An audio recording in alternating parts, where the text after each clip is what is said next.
ചരിത്രത്തിൻ്റെ നിയോഗമായിരിക്കും അത്. ഏകദിന ക്രിക്കറ്റിൽ ഡബിൾ സെഞ്ചുറി എന്ന ആരും കാത്തിരിക്കുന്ന നാഴികക്കല്ല് പിറക്കാനുള്ള ഭാഗ്യം സച്ചിൻ തെണ്ടുൽക്കർ എന്ന അന്നേ വരെ ഏകദിന ക്രിക്കറ്റ് അടക്കിയാണ് പ്രതിഭയുടെ മേൽ വന്നു ചേരുന്നു. അതിനു മുമ്പ് സയ്യിദ് അൻവറും ഗാരി കേസ്റ്ററുമടക്കം നിരവധി പ്രതിഭകൾ തൊട്ടടുത്ത് വരെ എത്തിയെങ്കിലും ഇടറി വീണിരുന്നു. എന്നാൽ ക്രിക്കറ്റ് ആരാധകരുടെ നെഞ്ചിടിപ്പ് വേഗത കൂട്ടി അയാൾ സെഞ്ചുറിയും കടന്ന് 8 സെഞ്ചുറിയിലേക്കും ബാറ്റ് വീശി. ക്രിക്കറ്റ് ലോകം മാത്രമല്ല കായികരംഗം തന്നെ അന്ന് അയാൾക്ക് മുന്നിൽ തലകുനിച്ചു. മാസ്റ്റർ ബ്ലാസ്റ്ററെ വാഴ്ത്തിപ്പാടി. 2010 ഫെബ്രുവരി 24 ചരിത്ര മുഹൂർത്തം. കരുത്തരായ ദക്ഷിണാഫ്രിക്കയായിരുന്നു എതിരാളി. നിരവധി പടയോട്ടങ്ങൾക്ക് സാക്ഷ്യം വഹിച്ച ഗ്വാളിയാറിലെ ക്യാപ്റ്റൻ രൂപ് സിംഗ് സ്റ്റേഡിയത്തിലാണ് അന്നേ വരെ ഏകദിന ക്രിക്കറ്റ് കണ്ടിട്ടില്ലാത്ത ബാറ്റിംഗ് വിസ്ഫോടനം കണ്ടത്.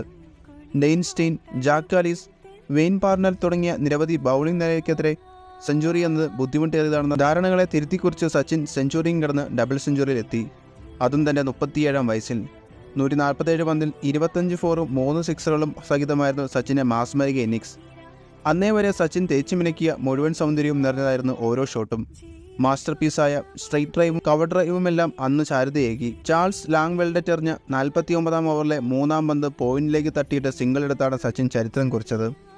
വീരേന്ദ്രൻ സേവാഗായിരുന്നു ഓപ്പണിംഗ് പങ്കാളി. പതിവിന് വിപരീതമായി സച്ചിനായിരുന്നു തുടക്കത്തിലെ ആക്രമിച്ച് കളിച്ചത്. 11 ബോളിൽ 9 റൺസ് എടുത്ത വീരു മടങ്ങിയതോടെ കൂട്ടിനെത്തിയത് ദിനേശ് കാർത്തിക്. സച്ചിന് പറ്റിയ പങ്കാളിയായി DK. ഒരു വശത്ത് പേസിനെയും സ്പിന്നറെയും സച്ചിൻ ആക്രമിച്ച് മുന്നേറിയപ്പം DK വിക്കറ്റ് കാത്ത് സച്ചിന് പറ്റിയ കൂട്ടായി. 219 റൺസ് വരെ ഈ കൂട്ടുകെട്ട് മുന്നേറി. 85 പന്തിൽ 79 റൺസ് എടുത്ത് DK പുറത്തായ അടിക്കാരൻ യൂസഫ് പത്താൻ മിന്നൽ ഇന്നിങ്സുമായി സച്ചിന് കൂട്ടായി. 23 പന്തിൽ 38 റൺസാണ് പത്താൻ നേടിയത്. പിന്നീട് എത്തിയത് ക്യാപ്റ്റൻ MS ധോണി. മിന്നുന്ന ഫോമിൽ ധോണിയും ബാറ്റ് വീശി. 35 പന്തിൽ 68 റൺസുമായി പുറത്താകാൻ നിന്നു.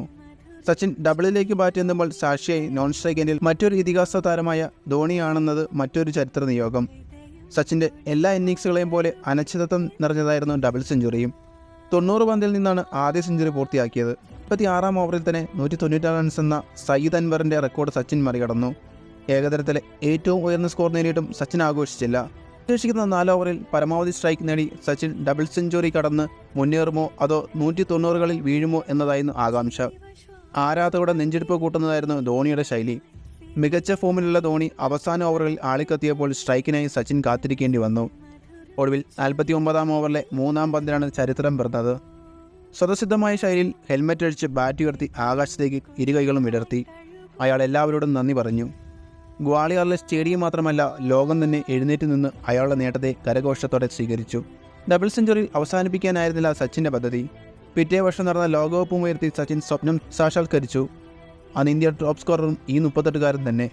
സച്ചിന് ശേഷം വീരേന്ദ്ര സേവാഗും രോഹിത് ശർമ്മയും ഇഷാൻ കിഷനും ക്രിസ് ഗെയിലും മാർട്ടിൻ ഗുപ്റ്റിൽ മുതൽ ഒടുവിൽ ശുഭ്മാൻ ഗിൽ വരെ ഡബിൾ സെഞ്ചുറി നേടിയെങ്കിലും ഗ്വാളിയാറിൽ സച്ചിൻ നേടിയ ഇരട്ട സെഞ്ചുറിയുടെ തിളക്കം ഒന്ന് വേറെ തന്നെ.